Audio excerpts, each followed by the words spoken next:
Hello বন্ধুরা, কেমন আছো? আশা করি সবাই ভালো আছো।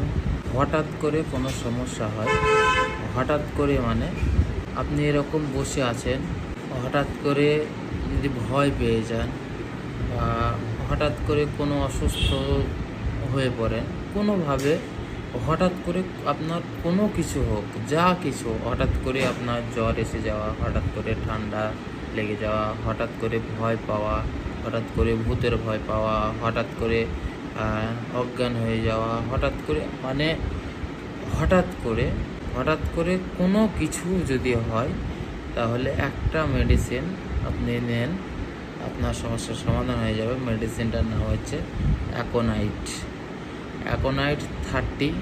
আপনি দিনে 3 থেকে 4 বার ডাইরেক্ট 2 ফোঁটা জিভে দিন, আপনার সমস্যার সমাধান হয়ে যাবে। এবং হঠাৎ করে যা কিছুই হবে সঙ্গে সঙ্গে অ্যাকোনাইট খেয়ে নেবেন 2 ফোঁটা, আপনার সমস্যার সমাধান হয়ে যাবে। ওকে বন্ধুরা, বাই, ভালো থাকবেন। আর এরকম আরও ভিডিও, হোমিওপ্যাথিক সম্পর্কিত আরও ভিডিও এই পেজে আসতে চলেছে। তো যারা হোমিওপ্যাথির সঙ্গে যুক্ত থাকতে চান, হোমিওপ্যাথির ব্যাপারে নলেজ পেতে চান, অবশ্যই ফলো করুন এবং একটা শেয়ার করে দিন অন্যকে জানান। ঠিক আছে বন্ধুরা, বাই, ভালো থাকবেন।